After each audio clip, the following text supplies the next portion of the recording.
Hello everyone, welcome to today's mathematics class. Today we are going to start from question number 15 of worksheet 12.3. Remember what we are doing? We are asked to find the area of combination of plane figures. In those, there is some shaded area or unshaded area. This is how we are asked to find either in some questions we are asked to find unshaded one, in some questions we are asked to find shaded one. Now this question, very important question again from examination point of view. Question क्या है? We are given a quadrant BAC. This is the quadrant. इस पर मैं एक नाम ले लूँ, point ले लूँ तो ज़्यादा बेटर हो जाएगा इसको एक्सप्लेन करना. I'll name it BACPB. This is the quadrant. ठीक है, फिर इस क्वाड्रेंट में बी और सी को ज्वाइन कर दिए. Quadrant is that sector in which sector angle is of 90 degree, you know that. ठीक है, इसका रेडियस दे रखा है 14 सेंटीमीटर. फिर BC को ज्वाइन किया गया, मतलब ट्राइंगल ABC बन गई, राइट एंगल ट्राइंगल. BC को डायमीटर लेके, taking BC as diameter, one semi circle is drawn. BC को डायमीटर लेके सेमी सर्कल बनाया गया है and this is the shaded area. ठीक है, ये हमें निकालने को बोला है. Shaded area is a part of semi circle's area. ठीक है, सेमी सर्कल पूरा यहाँ से यहाँ तक है, ये वाला, राइट. पूरा सेमी सर्कल का एरिया नहीं पूछा हमसे, जो शेडेड है that is a part of semi circle. So let us see how to find this area. There are 2 to 3 ways to do find this question. We are taking it very easy method to solve this question.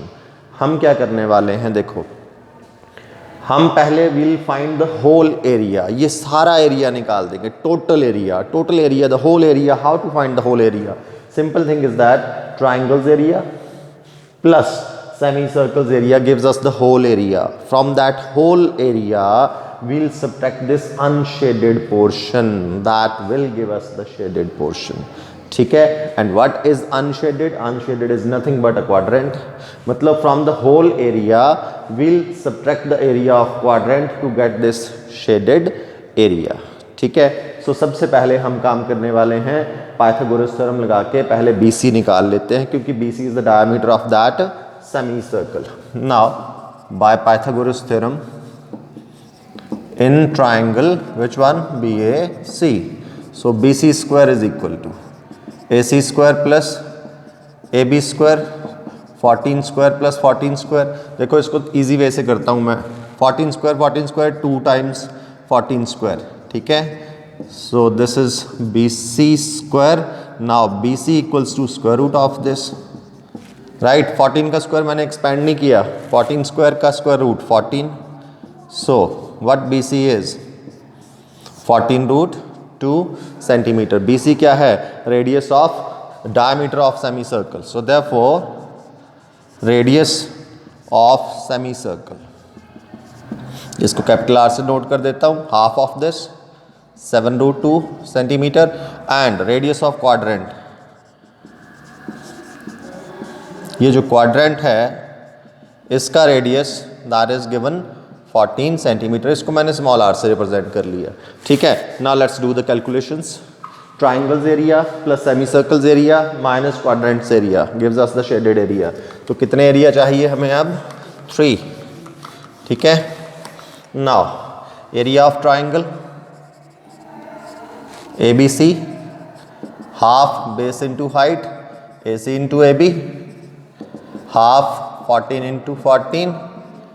ठीक है, it is 14 7 98 centimetre square. Triangles area, semi circle's area, area of semi circle half pi R square. Pi is given, remember R capital मैंने semi circle के लिए लिया है. ठीक है, so this is pi is given 22/7 and R is 7 root 2. ठीक है, radius कितना है इसका? 7 root 2. 1 7 cancels, see 2 11s, 11 into 7 into under root 2 into under root 2, that is 2. ठीक है, 77 into 2 that is 154 centimetre square. Semi circle का आ गया. अब निकाल लेते हैं हम किसका एरिया? क्वाड्रेंट का. Area of quadrant 1/4 pi r square, 1/4 22/7 into r 14 into 14, ठीक है, 7 2s और 2 7, so it came 14 14 115 154 centimetre square quadrant का एरिया, ठीक हो गया। Now the shaded area, so therefore shaded area, the whole area which is area of triangle plus area of semicircle, area of triangle plus area of semicircle minus area of quadrant, ठीक है। Area of triangle था 98 plus semi circle का area था 154 और quadrant का area भी by chance 154, cancels, how much it came, 98 centimetre square.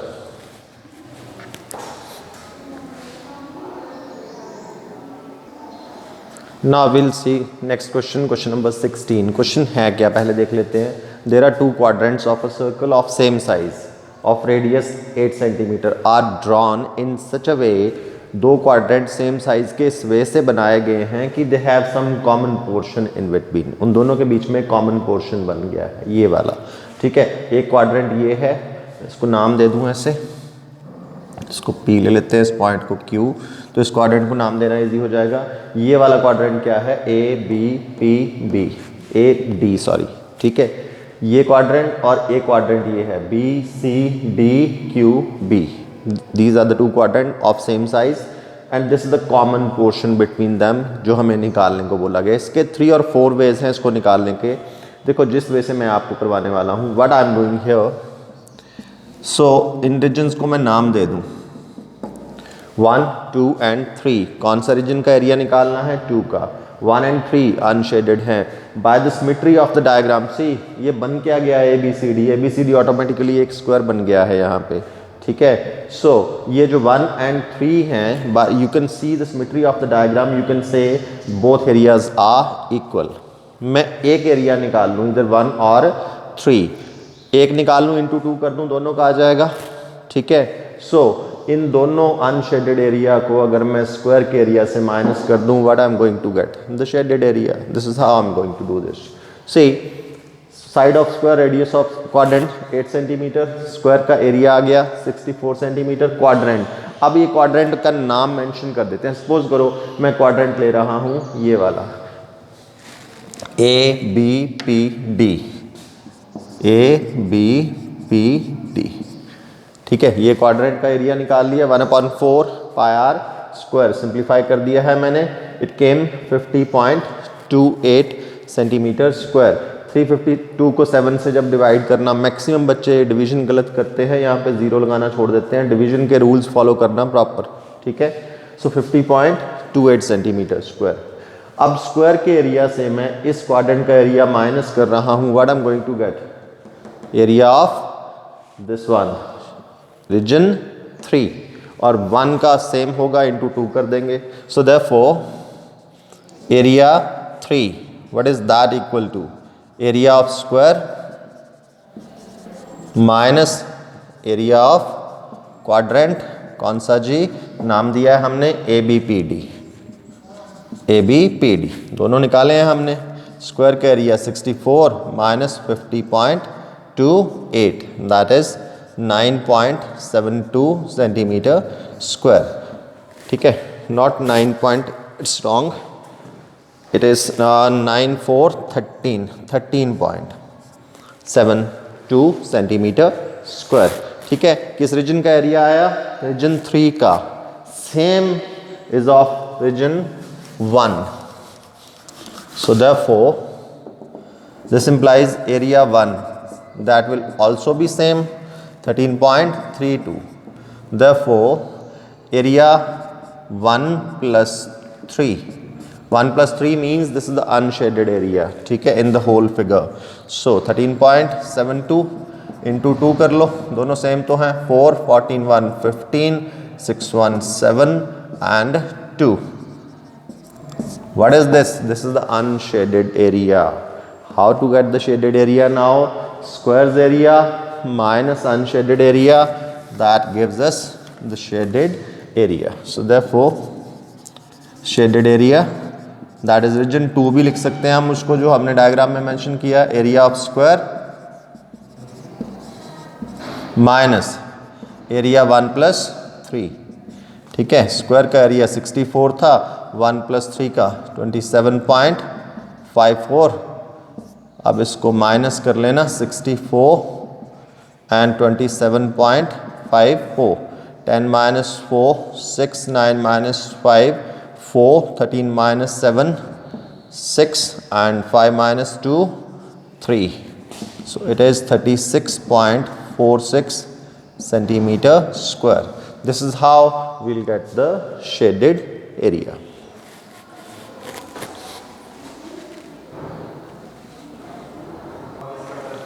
Now next we'll see one very important question from examination point of view. ये एक triangle given है, इस ट्राइंगल में 3 सेक्टर्स आर मेड, ठीक है। तीनों सेक्टर्स का रेडियस दे रखा है हमें 1 सेंटीमीटर। ये डिफरेंट भी हो सकते हैं तीनों रेडियस, वो मैं केस इसके बाद बताता हूँ। पहले से रेडियस का केस डिस्कस कर लेते हैं। 3 सेक्टर्स बनाए गए हैं, देयर आर 3 सेक्टर्स, ठीक है। Triangle is simple triangle, not a special triangle. ये कोई इक्विलेटरल ट्राइंगल नहीं है कि आप सेक्टर एंगल 60 ले लो, इट्स सिंपल ट्राइंगल, ठीक है, not a special triangle. So 3 sectors बनाए गए हैं, तीनों सेक्टर्स का एरिया निकालने को बोला है, area of the shaded region, that is the area of 3 sectors. Now these 3 sectors are not equal. पहली बात, ये तीनों सेक्टर्स इक्वल नहीं हैं। दूसरी बात, सेक्टर का एरिया निकालने के लिए सेक्टर एंगल भी तो चाहिए होता है, यहाँ तो सेक्टर एंगल दिया ही नहीं, ना सेक्टर ए का, ना सेक्टर विद सेंटर ए, ना सेक्टर विद सेंटर बी, ना थर्ड सेक्टर। इसमें सेक्टर एंगल किसी का भी नहीं दे रखा, रेडियस तीनों का सेम दिया है, सेक्टर एंगल नहीं दिया है। लेकिन एक काम हमने करना है, देखो अगर इंडिविजुअली एरिया निकालने लगेंगे तो वी कैन नॉट फाइंड, ठीक है। 10th क्लास के लेवल के अकॉर्डिंगली हम इंडिविजुअली हर एक सेक्टर का एरिया नहीं निकाल सकते हैं। क्यों? क्योंकि सेक्टर एंगल नहीं है, इसलिए, राइट। लेकिन एक बात हमें बड़ी अच्छी तरह से पता है कि ट्राइंगल में तीनों एंगल्स का, तीनों इंटीरियर एंगल्स का सम कितना होता है, दैट वी नो। वो कितना होता है? 180 डिग्री। सो इस एंगल को मैं θ1 ले लूँ, I'll take this angle as θ2 and this angle as θ3, ठीक है। इसको θ2 ले लिया, इसको θ1 ले लिया। इंडिविजुअली नहीं निकलेगा, इकट्ठा निकलेगा। सही, पहले तो radius of each sector, radius सबका सेम दे रखा है, that is how much? 1 centimetre. अब तीनों सेक्टर्स का एरिया इकट्ठा ही निकलना है यहाँ पे। So area of 3 sectors, that is shaded area. तीनों सेक्टर्स का इकट्ठा, फर्स्ट का थीटा की जगह लिखना θ1 over 360 इंटू πr², ठीक है। फॉर्मूला जो सेक्टर का है, θ1 over 360 into πr² plus second का θ2 over 360 into πr² plus θ3 over 360 into πr², ठीक हो गया जी। तीनों का इकट्ठा ऐड कर दिया। अब देखो कॉमन क्या निकल रहा है, πr² over 360, तीनों में कॉमन है तो टेक इट कॉमन। अभी मैं वैल्यूज़ नहीं डाल रहा हूँ। अंदर क्या बचा, यहाँ θ1 प्लस θ2 प्लस θ3, ठीक हो गया। और तीनों इंटीरियर एंगल्स हैं ये ट्राइंगल के, सम कितना होता है? 180। डन।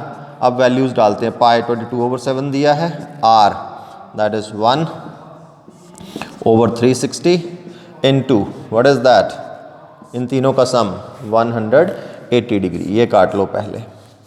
22/7, 1 का स्क्वायर तो 1 ही होता है, ओवर 2। सो ये बन गया 22/7 into 1/2। So what is it? 11/7 centimetre square. This is how we will find this. ये क्वेश्चन बड़ा इंपॉर्टेंट है एग्जामिनेशन पॉइंट ऑफ व्यू से। अब देखो, हो सकता है रेडियस आपको डिफरेंट दिया हो, जैसे इसका 2 इसका 3, कोई दिक्कत नहीं है। तीनों रेडियस डिफरेंट भी हो सकते हैं, लेकिन होना ऐसे कैसे ही है, ठीक है। अगर तीनों रेडियस डिफरेंट होंगे तो इसको R1 R2 R3 करके ले लेना, ठीक है। तो यहाँ R1 square, R2 square, R3 square, लेकिन यहाँ पे अब कॉमन क्या निकलना है, थीटा ओवर 360, ठीक है, थीटा ओवर 360, R1 स्क्वायर और इसकी R की वैल्यू डाल देंगे, ठीक है, और उसके बाद इन तीनों एंगल्स का सम कितना होता है, वो तो 180 डिग्री ही होता है, राइट। लेकिन इस क्वेश्चन में मोस्टली आपको जो क्वेश्चन दिया होगा उन सब में रेडियस सेम होगा। अगर रेडियस डिफरेंट दिया होगा तो यहाँ पे वो एंगल्स भी दे रखे होंगे, फिर वो अलग से सीधा डायरेक्ट ही निकल जाएगा, theta over 360 into pi r square. So ये क्वेश्चन का एरिया कैसे निकालना है ये बड़ा इंपॉर्टेंट है, ठीक है, क्योंकि यहाँ पे सेक्टर एंगल नहीं दिए थे। एग्जामिनेशन पॉइंट ऑफ व्यू से very important question again. So I hope so कि जितने हमने आज के वीडियो में क्वेश्चंस किए हैं वो सब आपको क्लियर होंगे। Thank you.